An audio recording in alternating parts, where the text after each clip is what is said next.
Okay, good evening, world, YouTube, people, everybody out there. Another quick rip to the gym. This time we'll go a little bit of a different route tonight. And I say tonight because actually did something productive today, so cut myself a little, get in there, cut myself a little bit short. Let's beat this car, shall we? So yeah, we'll take the alternate route tonight, something a little bit different. Currently 7:40 daylight savings Eastern Coast time here in Australia. Should really be about 6:40. Well, the night works are already out, so that is locked in and confirmed. Definitely too late. Anyway, is what it is. And again, luckily it's daylight savings, so we still got light anyway.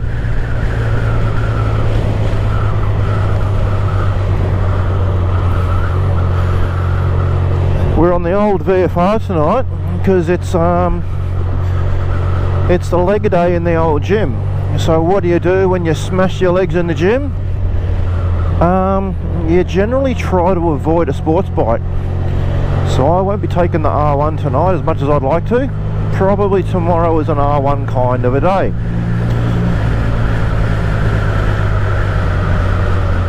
The old VFR with the old riser bars and the slight bubble touring screen. It's quite a relaxed ride. Well, it's certainly a hell of a lot more relaxed than an R1. And I will probably be coming out of the gym tonight with a broken arsehole, so I'm really not keen on getting my busted, broken old 50-year-old body bent over a sports bike at 10 o'clock tonight. No, no, no, no, no. Unfortunately, that also means I haven't actually pulled out my R1 for quite some time. Cannot remember the last actual ride that I went, let alone even commuting it, to be honest. So tomorrow hopefully is an R1 day. But there's a hell of a lot worse ways to get around with grace and pace, as the old jagheads say, than on a Vfr1200. And in fact, I would call the not tonight, Revenue Department.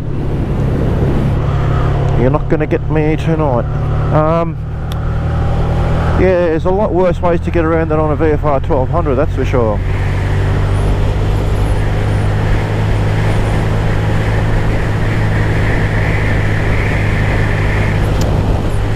Feeling a little bit windy. Not down here. Feeling a bit windy for some reason. Visor down maybe. Well, that certainly quietens things up a hell of a lot.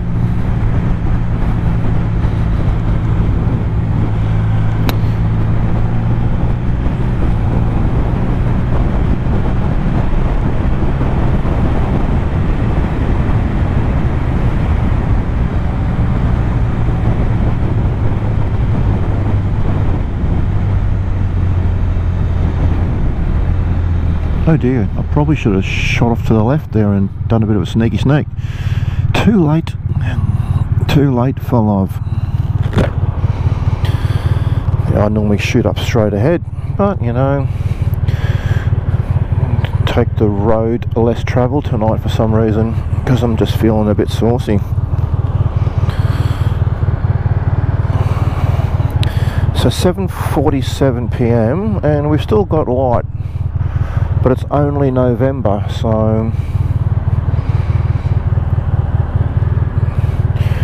plenty longer daylight days left than this. The middle of summer is what? January, middle of January. Oh dear, well, we've got a long way away. Probably 9:30 is when we'll be running out of light in a couple of months' time, or 6 weeks' time. Which does make my habits rather bad, because the longer the sun stays out, the later I tend to get to the gym. Mrs. is obviously super impressed with that, but anyway, that's the life of a retiree. I tend to do what I want, when I want, how I want.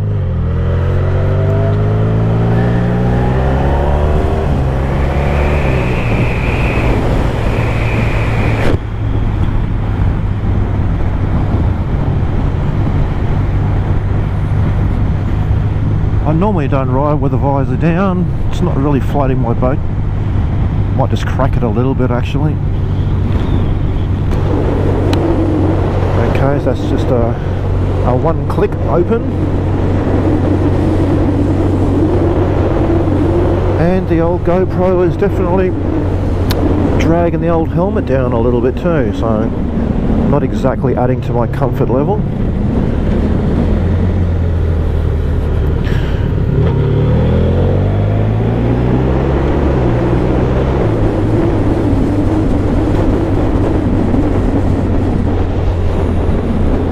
This is probably the first video, if it goes up, post having had my bike put in for a service. Might just do a quick fucking... I've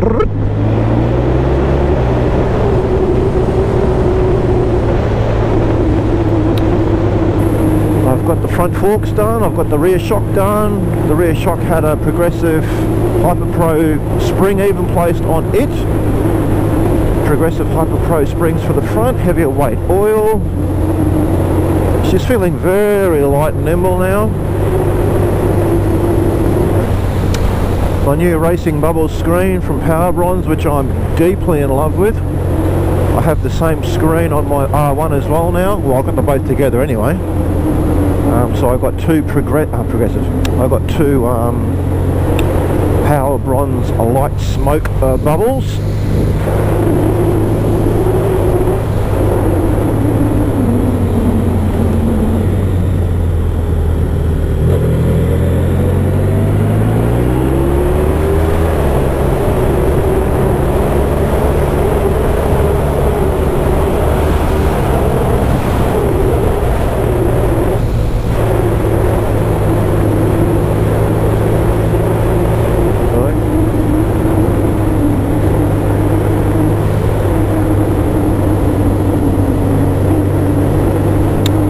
Got serviced as well actually. Oh, am I going to make it? Let's give it a...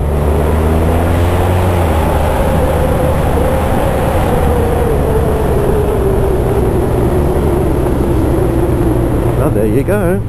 You've got to look out for yourself. Number one. Bike just got a service too. New front brake rotors, not rotors, heaps of rotor left. New front brake pads, so, and obviously a brake flush, so that thing is just like finger tight now. Just need to tap the brake and she's gone, man. It's beautiful. She's like a bloody surgical instrument now. And yeah, obviously new motor / gearbox oil and the two filters for it, gearbox filter and obviously the engine filter. That goes without saying. Don't know if a normal bike has a gearbox filter, but the Vfr1200 does. Anyway, either way, oh, of course. And she's a shaft drive, so I've had new shaft drive oil put in the final gear. Why not? Oh, it was an expensive little hobby. Less parts, or less suspension parts. Less suspension parts was a $1,200 job. But out of that $1,200, as far as I'm aware, $700 was the work on the shocks and the forks. So it's about a $500 service, I suppose. But you know, that's the first one I've done since I bought this bike. It's really tightened it up dramatically. I've got the new tyres ready to roll instead of Pirelli Angel GT2s, because obviously the shock as it was going out, the geometry on this bike, or even maybe the forks even for that matter, the whole geometry was shit house. Well, not shit house, but you know, it wasn't ideal, and the tyres have really feathered up quite badly. So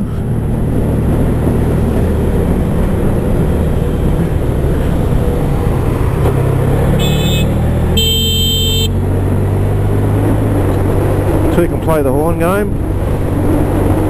Fucking econo box, fucking Mazda shitbox. Anyway, where was I before I was interrupted by a pleb?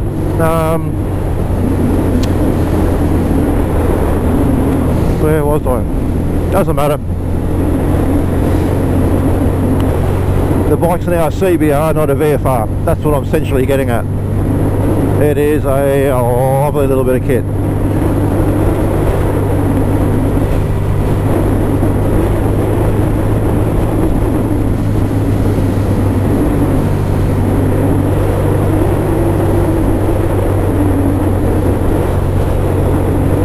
I will probably take it out on next weekend's ride up north, just to really give it a bit of a hammering, just to see if the suspension, well, not see it, come on, of course the suspension is fucking way beyond what its worn out comparison was, by a long way.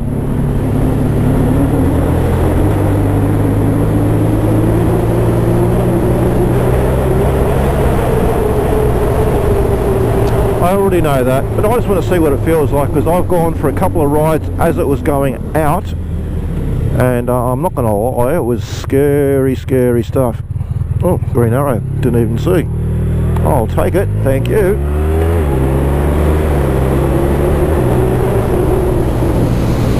We've lost a little bit of light, haven't we? Anyway.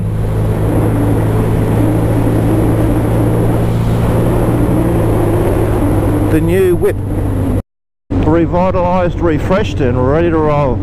My first service, my first significant modification. The bike came pretty much good to go out of the box, second owner. Well, second owner being me. The first guy really looked after this bike, but you know, it's got 35/ nearly 40,000 Ks on it, so I've already put on five-ish or so, which is as good a time as any to well, definitely give it a service. And the shocks, well, as you all know, with the Vfr1200s, I was going to replace the rear shock anyway, because yes, it is the original one, which is fucking shit. So I actually bought it to replace for performance, not for fault. It just happened to be that it just happened to be that as I bought the shock, or ordered the shocks, front and rear, or whatever, as I ordered the front and rear suspension, it just happened to be coincidence that the rear shock car let go, or finally let go. It was on the way out already. So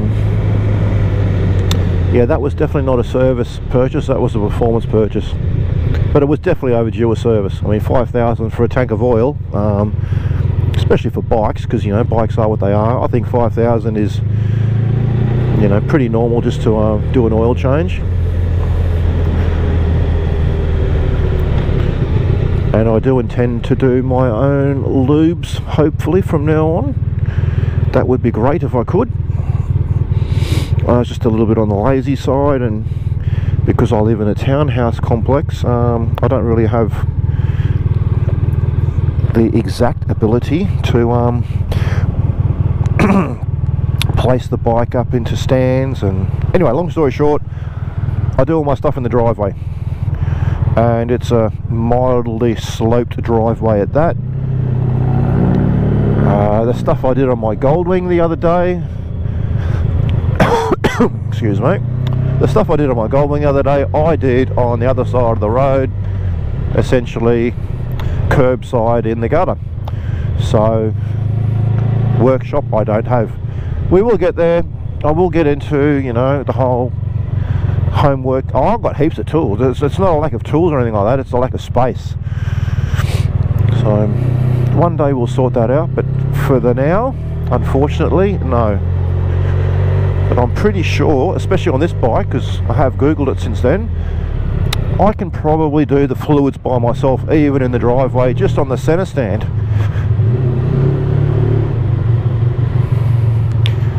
So watch this space for future installments on maintenance, but for now, yeah, I just do minor cosmetic stuff, adding on bits of trim, etc, etc. But yes, fluids on the VFR, or at least engine fluids, I could do. I know that. next time. Next bike that's probably due for some lube would be the Goldwing, so I will have to look into that. Same, while I'm at it, I might as well do the shaft drive. But again, is it something I can do in the driveway? I'm not too sure. But that bike's also probably got a good 5,000 on it. I've pretty much put 5,000 on the VFR, 5,000 on the Goldwing, and a couple of grand on the R1. The R1 came with a service already, so that'll probably still do for another 1,000 or two or so. But before I want to fucking put on another 500-600 Ks like I did just on the weekend gone on the Goldwing, I'd probably want to start looking at putting in a new tank of oil. Well, that's me, guys. We've made it to the gym. I only got killed nearly once, partially through fucking my own ineptness and incompetitude. I really shouldn't have pushed that little roundabout, but nonetheless, he also wanted to stab it out of there like a motherfucker, so yeah. We'll call that one a fitty-fitty-o. Half me, half fuck knuckle.